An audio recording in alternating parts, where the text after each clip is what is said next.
Боль, які не забыць. У гады Вялікай айчыннай вайны праз фашысцкія канцлагеры прайшлі 18 мільёнаў чалавек. Дулах 121, які размяшчаўся ў Гомелі, был сапраўдным канвеерам смерці. У суровыя зімовыя месяцы смяротнасць тут дасягала жахлівых маштабаў – да 1000 чалавек штодня. Ахвярамі гэтага пекла становіліся не толькі палонныя чырвонаармейцы, але і мірныя жыхары. То, что они пережили этот ад, вы знаете, ребятки, я вот смотрю на теперешнюю молодежь, думаю, Господи, упаси Господь пережить то, что пережили наши предки мои. Вот я к потомкам отношусь, то, что пережили они.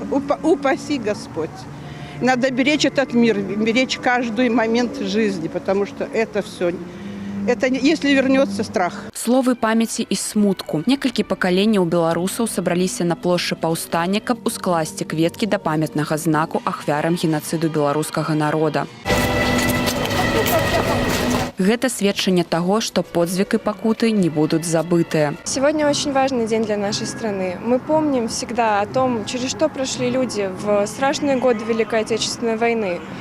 Мы несем сквозь года эту память и благодарны всем, кто прошел через эти испытания. И благодаря им сегодня мы стоим здесь, свободные.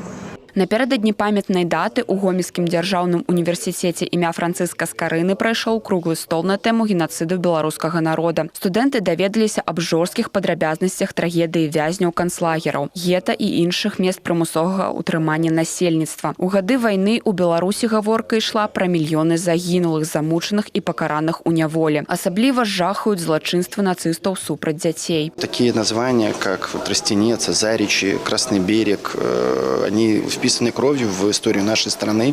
Даже в том же Гомеле существовало 4 гетто, и все узники этих гетто погибли, были расстреляны немцами. Это трагедия нашей страны, это наша память, и мы должны предпринимать все усилия для того, чтобы эта память сохранилась, потому что предпринимаются многочисленные попытки уравнять жертв фашизма с палачами, обелить эсэсовцев, и мы должны все противоставлять этому. За 5 гадоў пасля ўзбуджэння крымінальнай справы па факце генацыду беларускага народа праведзена велізарная работа. Да расследавання падключыліся работнікі пракуратуры, следчага камітэта, судмедэксперты, гісторыкі і архівісты, неабыякавыя грамадзяне. Прааналізавана мільёны дакументаў, апытаны сотні сведак. Знойдзены новыя масавыя пахаванні, і гэтая праца будзе працягнутая.